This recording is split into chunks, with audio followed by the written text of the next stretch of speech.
Okay, hello everybody. I'm back with another speaker for Om for the Holidays Summit. I am Tanya, the host of the summit, and I am here with Martina Wall. So she'll introduce herself and then just tell us a little bit about your unique family because we're highlighting what conscious family means during this summit. Absolutely. So yeah, my name is Martina Wall. I am a wife to my husband, who is a fire chief and a public works manager. And then I have two boys. Lucas is 14, going to be 15 soon. And then Pacey is 10. So two boys. So I have a house full of boys in my house. Which brings on its own challenges for sure. And yeah, so like we live in a really small town, about 3,000 people in a little town called Mackenzie, British Columbia in Canada. We're lots of snow, lots of cold this time of year. So so that kind of describes my family. I am an entrepreneur who has my own home-based business, and I also have a wellness studio where I teach different kind of wellness type of modalities, and including yoga and crystal healing and massage and all that stuff. So yeah, and you sell some really cool stuff that you make. I gotta put my bracelet on. Oh, fun. Yeah. Yeah. I just love the stuff that you make and in your Etsy too. Yes. Yeah, I have a little jewelry business too. So yeah, there's lots of little squirrely things going on. Mm-hmm. Yeah. So part of why I wanted to do this summit is because this time of year, there's a lot of pressure on moms especially to make it really special, right? And magical and joy-filled. And I wore my shirt because of that. Like everyone wants it. But over the years, having young kids, and now your kids are into that middle age there, trying to meet everyone's needs over the holidays, it can be really, really challenging. So I wanted to showcase, all of us doing things that are totally different and creating this like Om in the home. Yeah. For the holidays. Like, what does it look like when you guys all come together and do the things you like to do over the holidays? Yeah, so we, as a family, we kind of have a bunch of different kind of traditions that we do to kind of, keep the spirit alive, especially as having kind of that preteen and teenager years.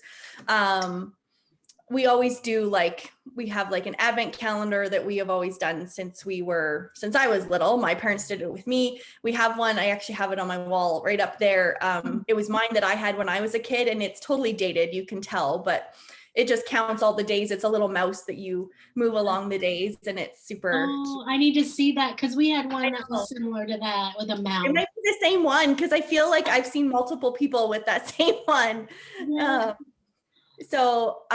And then I think another really important part of Christmas for our family is I've kind of collected like ornaments from like all of my few past generations, like up to like my great aunts and great aunts. And like, so there's kind of pieces of them throughout the house, throughout the holiday season. And kind of the decorating part of the holidays is really like, has to be a family event. We have to make sure that everyone's available for that day. And just so we're able to be mindful and present during that process instead of feeling like we have to kind of rush around and get these things done in order for them to be just checking them off the list, right? Yeah. So we really I try and make sure that we are present during those times and have Christmas music playing and just kind of create that whole vibe around it, right?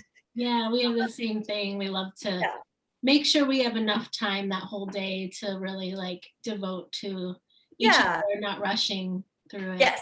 Mm-hmm. Yeah, absolutely. And then we're big movie people, so we always go through all the movies at Christmas time. And we always make a lot of, another thing we make time for is like tobogganing. We'll go tobogganing in our local area, that kind of stuff. kind of like nature walks, like that kind of thing. And really, like, I think the older I've gotten with my boys that I've realized that less is more. So we don't, I actually don't spend a lot of time baking like I used to. Like there was all this pressure before to like make all these, 10 different cookies. So you have 20 dozen cookies. And it just why? Like we enjoyed baking together as a family. Like my boys really love cooking. So that's something that we'll do together. But I've kind of let go of the pressure of having to making sure that I have 20 dozen of something just because that's what I grew up with. Like I grew up with my mom making sure that there was like enough food to probably feed the whole neighborhood. Yeah, that was really common. Yeah. Yeah. But I really dialed myself back with our family traditions to just try and keep it more mindful and like more meaningful rather than so busy and overwhelming and those kind of things. So that's kind of the gist of our holiday season and trying to keep some peace throughout this time. Yeah, it made everything you were saying made me excited. And I was thinking, there's some things I haven't shared, in my introduction to my holidays. It's like, we love to go look at the lights too and take drives. Oh, we do that too. Yes. Yeah, and that came up for me. I was like, I forgot to mention that. If we're out at night, because it's like really dark early here. Yeah, here too. And so anytime we're coming back from an event, it's like we just start pointing out all the lights that we're passing by. And yeah, we totally do that too. I forgot about that. We always make sure might do it a couple times sometimes if we're just have nothing to do in the evening. We'll drive around and like look at all the lights and have hot chocolate and like it's always a good memory too, for sure. Yeah, we love to sing too, sing along. So fun. I love it. So another thing I'm curious about, if you have any sort of activities that kind of honor any of the past, the family members that are no longer with you. You mentioned ornaments that you get out and honor. Yeah. But is there anything else that stands out to you as kind of a ritual that's done over the holidays? Yeah, I'm trying to think, like I do, both my husband and I both have our parents still, so we are, grateful to have them in our lives too. We do live farther away from all our family, so we often don't get to see them personally at Christmas time. So, like I think probably for the family members that have passed on, I think the ornaments is the most closest thing we have to connecting to them and just making sure like they're very old ornaments and they're ones that maybe not everybody would love, but there's just such cool memories attached to them. So I kind of like, those are things that I would probably never part with. Like they're just things that, unless I was to pass them on to my kids one day. But I think that's probably the most meaningful part of Christmas that my family, kind of honors. Like my grandma was really a close person in my life who's no longer with us. And so I think just honoring her, and like I have a star on the top of my tree instead of an angel. And I feel like that also kind of connects back to her because I know my mom, she always would say that my grandma and grandpa were stars in the sky. And so ever since then, I think I always wanted a star on the top of my tree instead, just to kind of bring that connection piece to her. But yeah, so we don't have a lot of traditions around that, but we're also pretty grateful to still have those people in our life too. So something that came up for me that I'm curious about, you mentioned your family is not so close geographically, and that I'm sure that's common for so many families. Is there something that you make sure that happens to connect with those distant relatives? Yeah, like we definitely we use video chat a lot during the holiday season, but we also try, like we're not super far away. Like my parents are 2 hours away and then my husband's parents are 4 hours away. But just everyone likes to be home for Christmas too, right? And that's actually probably a tradition that I think I started it with my boys when they were, oh gosh, like maybe my oldest would have been 8, I think. So my youngest would have been 3 or 4. And we just said we're home for Christmas. Like family is always welcome to be there with us, but we are home for Christmas.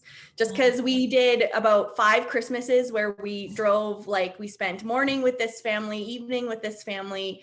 And I ended up starting to hate Christmas because it was just, it felt so meaningless to me. Like, yes, we were spending time with family who we loved, but there was just so much rush put into it and like pressure and like, you know, the pressure to be, you know, on your best game in front of this family and then on your best game in this family and making sure everyone's feeling included and appreciated.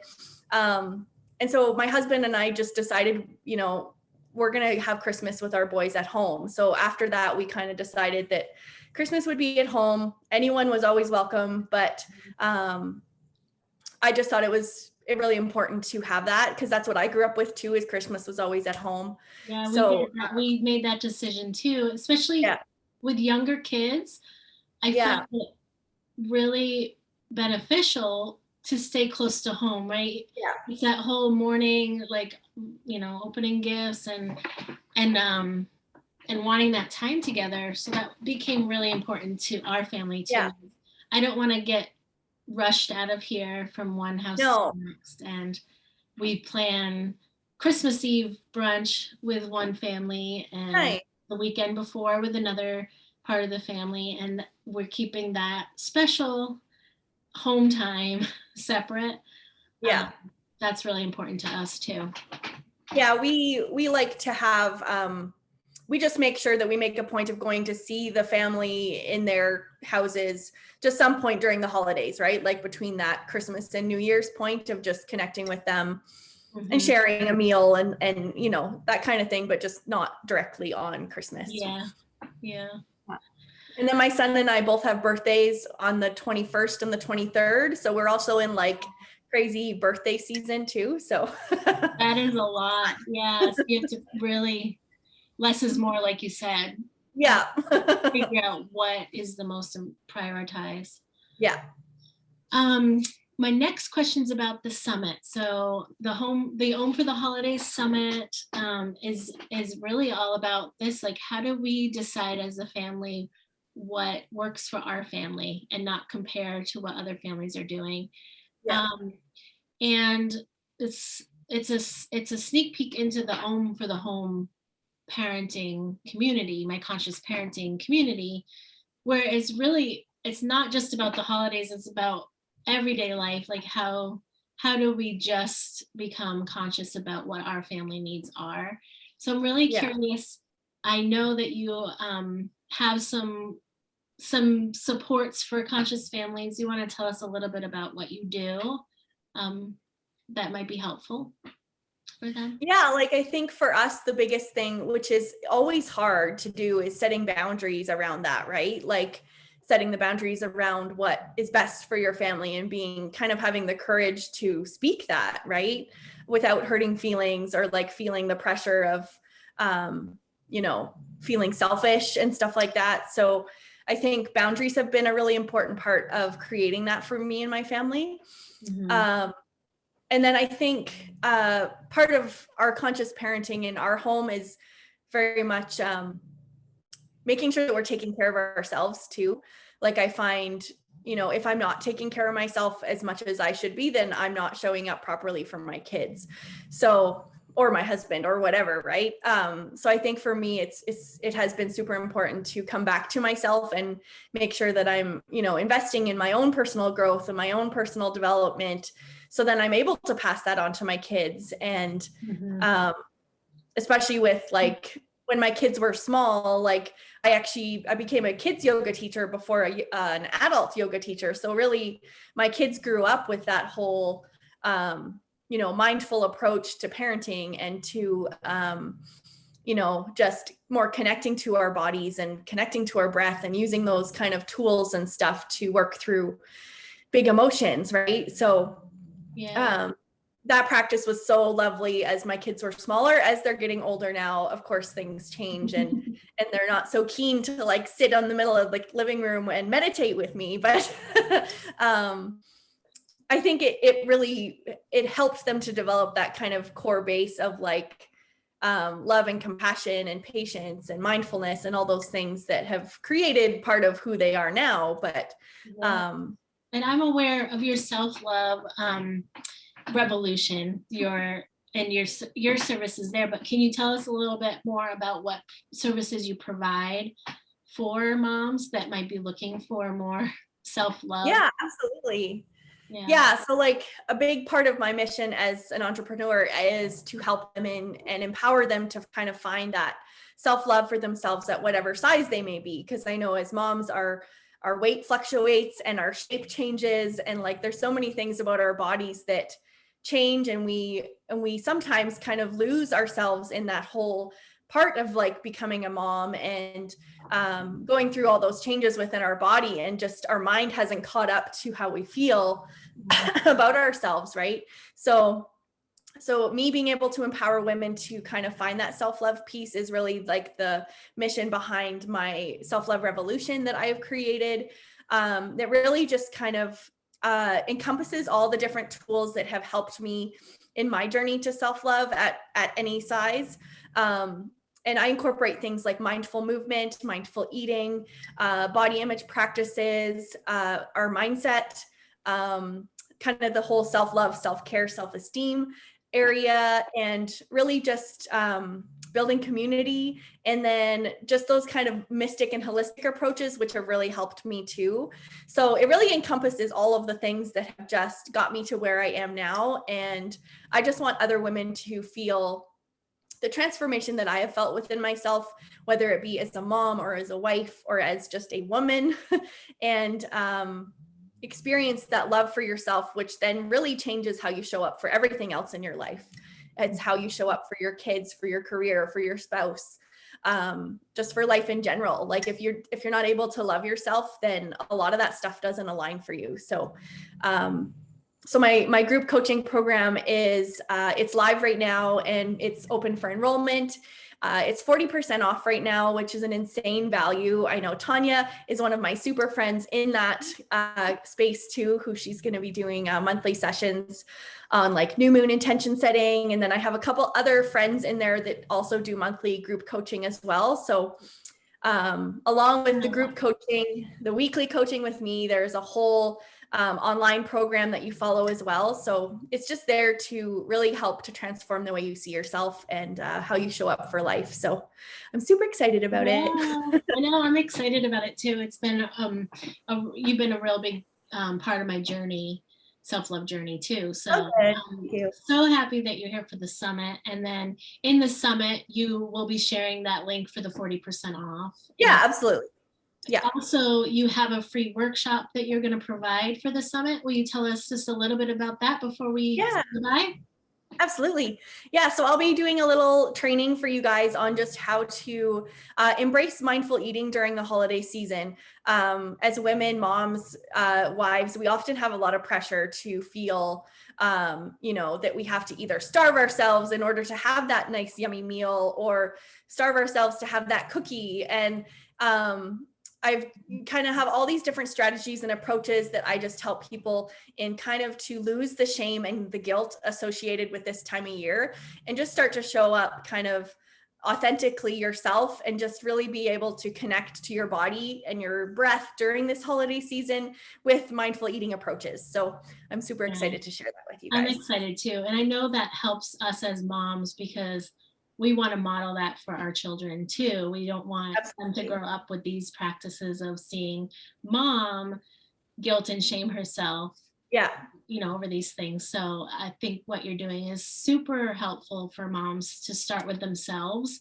so that we can show up for our kids in the ways that we want to show up for them. So yeah, absolutely. Excited for your workshop. And if you are not registered for the holiday summit yet, please follow the link and register for it. And then you'll see the time for Martina's workshop and the other speakers. So thank you so much, Martina.